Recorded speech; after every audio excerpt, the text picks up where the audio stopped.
अब यहाँ एक इंपॉर्टेंट क्वेश्चन आता है कि जो ग्लूकोज है वो ग्लूकोज की फॉर्म में क्यों स्टोर नहीं होता है, ग्लूकोज को ग्लाइकोजन में क्यों कन्वर्ट करना पड़ता है, ग्लूकोज को स्टार्च में क्यों कन्वर्ट करना पड़ता है, प्लांट सेल ग्लूकोज को स्टार्च में क्यों कन्वर्ट करती हैं, एनिमल सेल्स ग्लूकोज को ग्लाइकोजन में क्यों कन्वर्ट करती हैं। ये जेआरएफ और पीएमटी दोनों ही क्वेश्चन पेपर में आता है।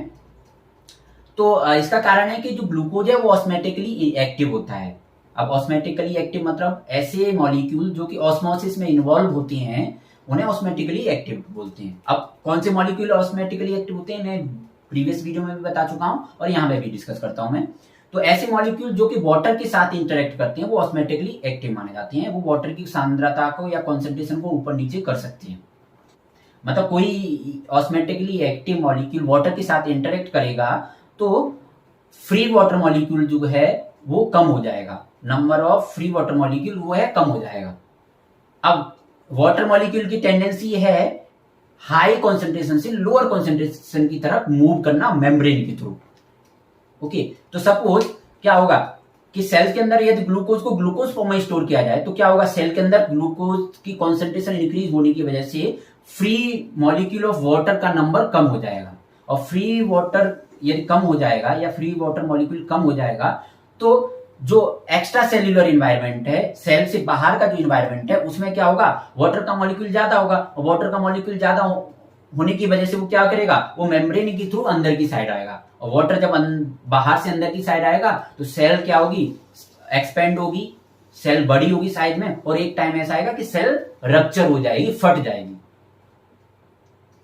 तो इस वजह से ग्लूकोज को या तो स्टार्च में कन्वर्ट करना पड़ता है या फिर ग्लाइकोजन में कन्वर्ट करना पड़ता है। अब ग्लाइकोजन में कन्वर्ट होने से फायदा क्या है, ग्लाइकोजन एक पॉलीसेकेराइड है, पॉलीमर है। ओके, पॉलीसेकेराइड में क्या खासियत होती है कि ग्लूकोज जो है जब सिंगल मॉलिक्यूल फॉर्म में होता है, सिंगल मॉलिक्यूल में होता है तो वाटर के साथ ज्यादा इंटरेक्ट कर पाता है कंपेरेटिवली पॉलीमर फॉर्म में। तो जब ग्लूकोज ज्यादा अमाउंट में हो जाता है तो सेल्स ग्लूकोज को या तो ग्लाइकोजन में कन्वर्ट कर देगी या फिर स्टार्च में कन्वर्ट कर देगी। ग्लाइकोजन में कन्वर्ट होने के दौरान क्या होता है, उसमें बॉन्डिंग बनता है। तो ग्लूकोज आपस में बॉन्ड बनाते हैं, अल्फा 1,4 ग्लाइकोसिडिक बॉन्ड या 1,6 ग्लाइकोसिडिक बॉन्ड, और साथ में ही एक ग्लाइकोजन के अंदर ग्लूकोज है वो आपस में हाइड्रोजन बॉन्ड बना लेते हैं। अब आपस में ही हाइड्रोजन बॉन्ड बनाने की वजह से या अल्फा 1,4 ग्लाइकोसिडिक बॉन्ड और 1,6 ग्लाइकोसिडिक बॉन्ड बनाने की वजह से जो वाटर है उनके साथ कम इंटरेक्ट कर पाता है, तो फ्री वाटर मॉलिक्यूल है वो ज्यादा रहता है।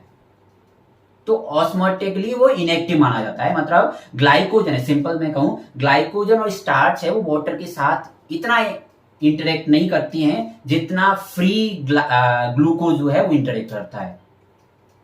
ओके, तो इस वजह से पॉलीसेकेराइड्स जो होती हैं वो ऑस्मेटिकली इनएक्टिव माना जाता है कंपैरेटिवली मोनोसेकेराइड। आई होप ये कॉन्सेप्ट आपको अच्छे से समझ में आया होगा।